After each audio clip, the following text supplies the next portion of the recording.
Mesdames et messieurs, bonjour. Vous êtes sur l'élan africain et je vous en remercie. Vous l'avez sans doute suivi, le président angolais, Joao Lourenço, médiateur désigné par l'Union africaine dans la crise congolaise, qui chapeautait donc le processus dit de Luanda, a décidé de jeter l'éponge.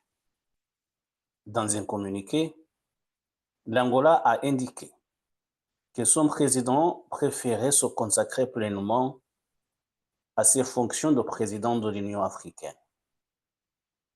Bien évidemment, il fallait justifier cette décision plus ou moins inattendue. C'est un prétexte. Les raisons se trouvent peut-être ailleurs. Mais n'étant pas dans les secrets des dieux, nous nous contentons ici de mettre des hypothèses. Pourquoi est-ce que le président angolais a décidé de se retirer de la médiation de cette facilitation dont il était à la tête?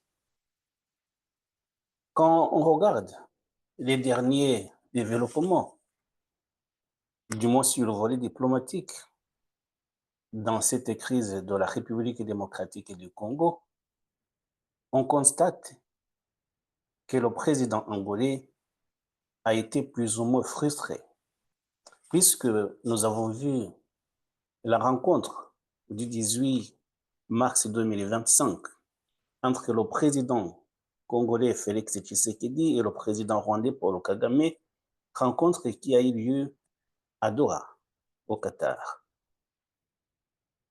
Alors que le président angolais, justement, qui présidait cette facilitation du point de vue régional, avait tenté à plusieurs reprises, n'avait ménagé aucun effort pour que les deux présidents se rencontrent. Et comme nous l'avons eu l'occasion de le dire ici, une rencontre était prévue à Luanda le 15 décembre 2024, mais à la dernière minute, le président rwandais Paul Kagame s'était désisté. Alors, le président angolais qui voit que ce qu'il n'a pas été capable de faire, puisqu'il a été découragé par le comportement surtout du président rwandais, ce qu'il n'a pas été capable de faire a été une réalité le 18 mars, sous d'autres cieux, très loin, au Qatar. Donc, il y a de quoi être frustré.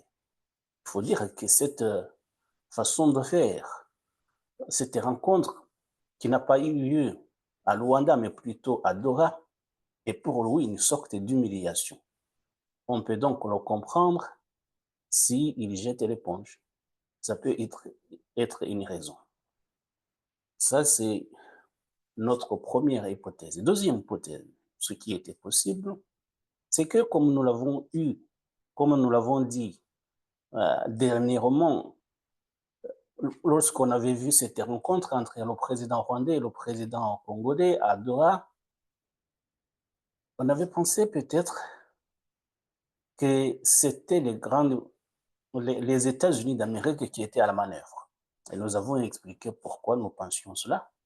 Et peut-être que le Qatar n'était qu'un sous-traitant, qu'en réalité, c'était les États-Unis qui agissaient dans les coulisses, qui voulaient résoudre à leur façon la crise à l'est de la République démocratique du Congo.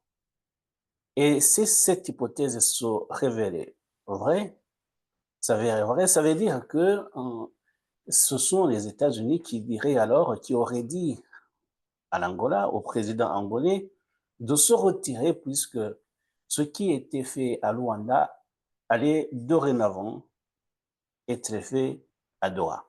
Et donc, c'est une autre hypothèse. Peut-être les États-Unis qui auraient convaincu le président angolais de laisser tomber puisque ils allaient s'en occuper ailleurs, ou alors la première hypothèse, c'est une frustration qui proviendrait justement du fait que les protagonistes de la région, notamment le Rwanda, ne lui aurait pas facilité la tâche. Voilà, mais ce ne sont que des hypothèses. Mais nous savons également que lors du dernier sommet conjoint entre l'EAC et la SADC, sommet qui a eu lieu le 8 février 2025 à Dar es Salaam, en Tanzanie, il a été décidé de fusionner ce processus de Luanda dont le président Lorenzo était à la tête et le processus dit de Nairobi. Ces deux processus qui visaient ensemble à résoudre la crise congolaise. Et donc, si on fusionne les deux processus, ça veut dire que le fait même que le président angolais se retire n'affecte en rien les efforts qui sont en cours. Et nous l'avons vu justement dans le cadre maintenant de son nouveau dispositif conjoint EAC-SADC. Lors du dernier sommet, il a été décidé de nommer de nouveaux médiateurs, dont notamment l'ancien président nigérian Olusegun Obasanjo et l'ancien président kenyan Uhuru Kenyatta, qui chapeautait jusqu'à présent le processus de Nairobi. Et donc, le fait que le président angolais se retire en soi n'affecte pas les efforts régionaux visant à résoudre la crise à l'est du Congo. Mais est-ce que ce nouveau dispositif, comme nous l'appelons EAC-SADC, va être efficace?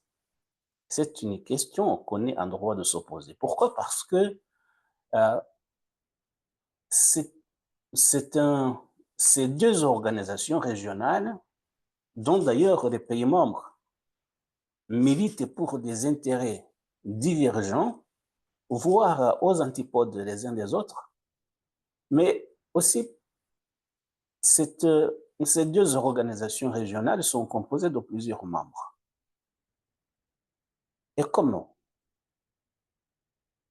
trop de cuisiniers rendent le goût de la soupe amer, trop d'acteurs peinent à arriver à un résultat tangible.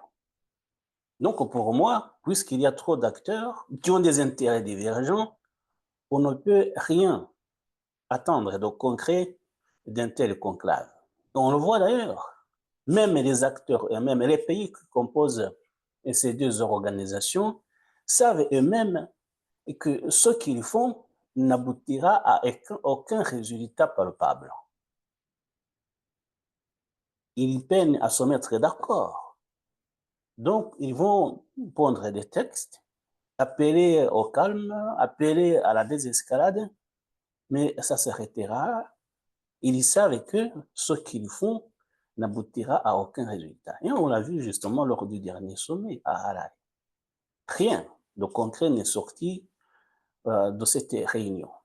Ce qui veut dire que même s'ils vont là, même s'ils discutent, ce qui est positif en soi, mais ils savent bien que personne n'attend d'eux aucun résultat. Ils le savent. Ils le savent et ils continuent de discuter. Discuter, c'est bien. Mais ce n'est pas ce dispositif EAC-SADC qui résoudra la crise congolaise. Et puisqu'ils le savent, justement, puisque les pays membres de ces deux organisations savaient bien que ce qu'il faut n'aboutira à aucun résultat palpable, ils veulent, en coulisses, trouver des solutions ailleurs. Ils veulent trouver des solutions ailleurs. Surtout sur le plan bilatéral, puisque le multilatéralisme régional est très inefficace. Et essayons d'ailleurs de voir les initiatives des uns et des autres qui montrent qu'ils veulent trouver des solutions ailleurs, des solutions qui ne sont pas des fois qui ne sont pas pacifiques. Commençons par l'Ouganda et le Rwanda. On a observé la semaine dernière le chef d'état-major de l'armée de terre ougandaise et fils du président Yoweri Museveni, le général Muhoozi Kainerugaba, était au Rwanda, où il a tenu des séances de travail avec des responsables de l'armée rwandaise. Évidemment, rien n'a filtré de cette rencontre. On ne va pas nous dire ce dont ils ont discuté. Mais on sait qu'il y a des accords plus ou moins qui ont été discutés et peut-être conclus. Et à son retour à Kampala, Muhoozi Kainerugaba s'est mis à poster sur le réseau social X, comme il en a l'habitude, des messages plus ou moins incendiaires. Il s'en est pris violemment au gouverneur militaire de l'Ituri, de la province d'Ituri. Il a menacé d'envahir la province d'Ituri, la province congolaise. Il a menacé de marcher jusqu'à Kisangani. Kisangani est une ville qui est à 400 km de Walikale. Walikale qui constitue, comme vous le savez, la dernière conquête des rebelles du M23 et de leur soutien rwandais. Ça veut dire donc que Muhoozi Kainerugaba aurait dévisé d'envahir le Congo comme plus que ça n'a été fait jusqu'à présent. Et certaines indiscrétions indiquent que le chef rebelle AFC 23, Corneille Nangaa, qui était en compagnie de l'ancien président congolais Joseph Kabila, qui serait en réalité le parent de cette rébellion, se serait rendu à Kampala. Et la raison de leur déplacement était de négocier des soutiens qui viseraient la prise, la conquête de la province de l'Ituri. Ce qui coïncide justement, même si ce sont des informations qui n'ont pas été confirmées, ce qui coïncide avec les déclarations, les posts du chef de l'armée de terre, le général Muhoozi Kainerugaba. Donc, ça veut dire que le Rwanda et l'Ouganda auraient tissé ensemble des liens qui leur permettraient d'étendre le conflit du Nord Kivu vers la province de l'Ituri. La province de l'Ituri qui est frontalière avec l'Ouganda. Donc voilà. Dans le même temps, ce mardi, la ministre congolaise des Affaires étrangères, Thérèse Kaikomba Wagner, était à Bujumbura où elle a rencontré le chef de l'État, Évariste Ndayishimiye. Là encore, rien n'a filtré des entretiens, bien entendu. Mais il y avait un message, elle était porteuse du message, bien évidemment, dans le langage diplomatique, des messages de Félix Tshisekedi à l'endroit de son homologue burundais. Je suis venue porteuse d'un message de son homologue et de son frère, le président Félix-Antoine Tshisekedi Tshilombo, un message sur les liens entre nos deux pays, des liens entre États, mais comme vous le savez tous, des liens aussi entre peuples. Et donc un message de reconnaissance pour la solidarité et l'amitié qui lie nos peuples, un message aussi sur la perspective de renforcer ces relations bilatérales, bien au-delà de la crise qui évidemment nous éprouve les uns et les autres. Un message de reconnaissance aussi parce que nous savons que le Burundi a encore une fois ouvert ses portes, ouvert ses bras aux femmes, aux enfants, aux hommes congolais qui ont fui la guerre et les ont accueillis comme des frères, comme des sœurs, comme les leurs. Et donc mon message était aussi un message de reconnaissance pour l'amitié et la générosité du peuple et du gouvernement burundais qui a accueilli près de 79 000 réfugiés congolais et justement réitérer notre reconnaissance auprès du peuple burundais pour ce geste d'hospitalité et de générosité. Ce déplacement revêt d'une importance capitale, puisqu'il s'agit, à n'en pas douter, de trouver des moyens de contrer les assauts plus ou moins répétitifs de la rébellion du M23 et de leur soutien rwandais. Donc, ça veut dire qu'au moment où Muhoozi Kainerugaba et les responsables de l'armée rwandaise discutent des moyens d'intensifier encore l'agression dont le Congo fait l'objet, Félix Tshisekedi lui-même est en train de chercher des alliances pour l'aider à contrer cette rébellion qui se montre de plus en plus agressive. Donc le déplacement, on peut comprendre le déplacement de la ministre des Affaires étrangères congolaise à Bujumbura dans ce sens. Et d'ailleurs, puisqu'on parle du Burundi, le président burundais, Evariste Ndayishimiye, dans une interview accordée à la chaîne de télévision britannique BBC, British Broadcasting Corporation, il a indiqué que si son pays était attaqué par les rebelles burundais, ceux qui se disent rebelles burundais, il disait lui-même que ce sont en réalité les Rwandais qui s'apprêteraient à attaquer Bujumbura à partir de la ville d'Uvira. Et il dit, si ces rebelles, ces soi-disant rebelles attaquent Bujumbura à partir d'Uvira, nous attaquerons Kigali à partir de Kirundo. Ce sont des menaces publiques. Il met en garde publiquement, officiellement, le Rwanda contre toute tentative d'agresser son pays. Et ce qui est étonnant cette fois-ci, ce qui est inhabituel, c'est que le Rwanda, dans sa réaction, s'est montré mesuré. La porte-parole du gouvernement, Yolande Makolo, a dit que ces propos du président burundais contrastent avec les efforts en cours de discussion entre les deux pays, puisqu'il y aurait des pourparlers entre les services des deux pays pour pouvoir trouver une solution aux problèmes qui opposent les deux nations.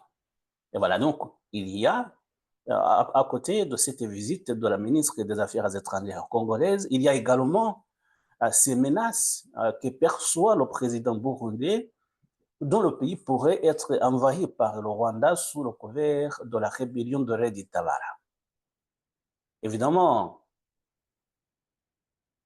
même si on ne dit rien de façon officielle, ça veut dire également que cela était au menu de discussion entre l'émissaire du président congolais et le président burundais. Il y a une alliance notable entre le Burundi et le Congo. Et nous le savons, le président burundais lui-même l'a répété dans cet entretien avec la BBC, il a répété que son armée est en République démocratique du Congo de façon officielle dans le cadre d'un accord bilatéral. Dans le même ordre d'idées, on a vu dernièrement le ministre de la Défense du Congo, qui était en déplacement en Afrique du Sud, et les deux parties ont déclaré de façon officielle et publiquement que la République démocratique du Congo et l'Afrique du Sud ont signé un accord de coopération militaire. Ça veut tout dire.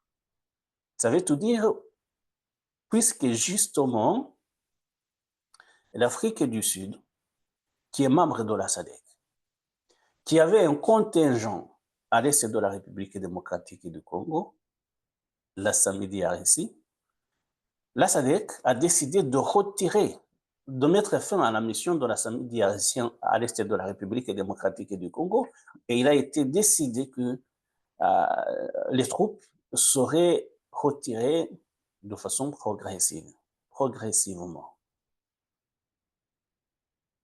En d'autres mots, les troupes sud-africaines vont être retirées, qui étaient déployées à l'est de la République démocratique du Congo, dans le cadre de la SAMIDRC, vont être retirées. mais pourrait être encore une fois envoyé dans le même pays dans le cadre d'un accord bilatéral. Donc, ça veut dire en réalité que l'Afrique du Sud ne va pas se retirer du Congo. C'est d'ailleurs ce qui s'est passé avec le Burundi. Le Burundi avait des troupes à l'est de la République démocratique du Congo dans le cadre de l'EAC.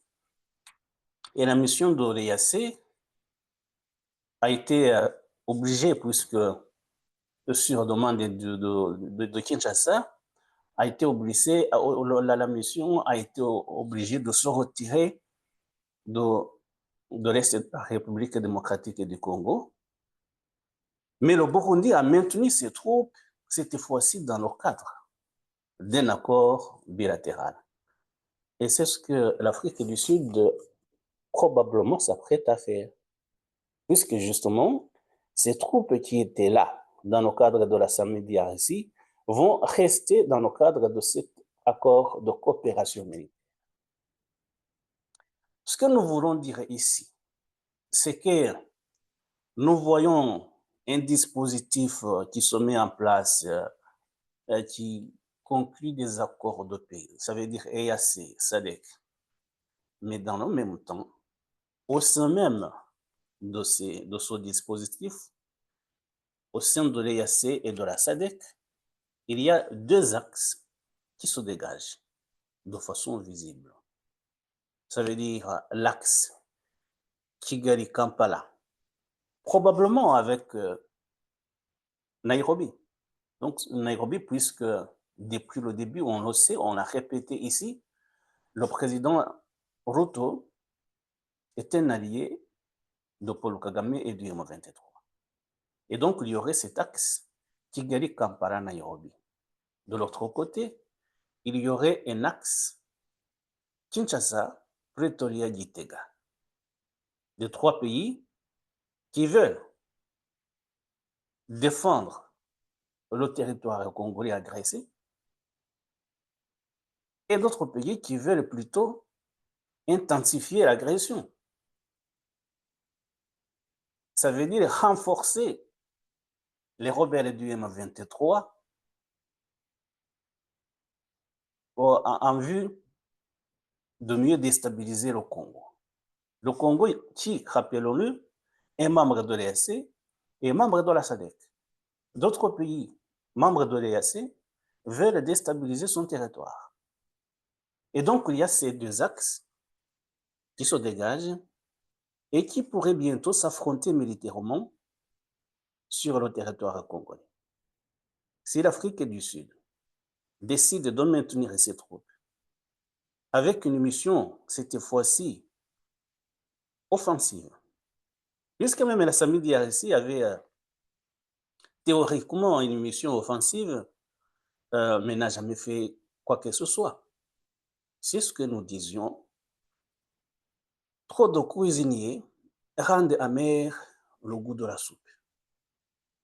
Pour que la SAMIDRC puisse mener une mission de combat, il fallait l'accord de tous les pays. Ça veut dire tous les pays membres de la SADC qui avaient du mal à se mettre d'accord. Mais cette fois-ci, c'est le gouvernement sud-africain qui serait seul à décider. Donc, qui dirait à ses troupes, il faut maintenant passer à l'action. Donc, il y a l'armée burundaise qui est déjà présente sur le territoire congolais et il y a l'Afrique du Sud qui s'apprêterait maintenant à envoyer d'autres troupes à l'est de la République démocratique du Congo dans le cadre d'un accord de coopération militaire. Voilà donc les deux axes qui se dégagent et qui pourraient encore davantage exacerber cette crise congolaise. Évidemment, tout le monde a les yeux rivés aussi à Washington, puisque nous avons parlé de cet accord qui serait en discussion entre Kinshasa et Washington. Ça veut dire l'accord qui viserait à protéger le territoire congolais de la part des États-Unis en échange de l'accès prioritaire aux minerais, aux terres rares et aux minerais de cette région. Là, on va voir ce qui sera décidé du côté de Washington.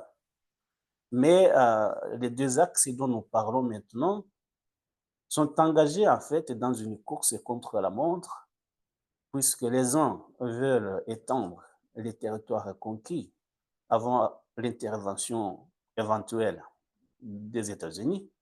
Les autres veulent évidemment continuer à défendre leur territoire et peut-être à pouvoir, cette fois-ci, repousser les assauts, ce qui n'a pas encore été fait de façon correcte de la part de l'armée, des forces armées de la République démocratique du Congo. Ça veut dire que d'ici quelques jours, nous pouvons voir d'autres développements dans cette crise. Nous espérons qu'il n'y aura pas de confrontations meurtrières, même si c'est la guerre, dans la guerre, les gens meurent, on le sait. Mais disons que cet axe qui se forme, surtout l'intervention prochaine de l'Afrique du Sud, va plutôt dissuader l'axe Kigali-Kampala de mener d'autres assauts, de continuer d'armer la rébellion meurtrière du M23. Nous le verrons, nous y reviendrons, mais aujourd'hui, nous voulions tout simplement signaler l'inefficacité de ce dispositif EAC SADC et puis essayer de voir ce qui est en train de se faire, surtout avec ces deux axes plus ou moins opposés. Voilà, mesdames et messieurs, merci de nous avoir prêté attention. À très bientôt pour d'autres sujets. Au revoir.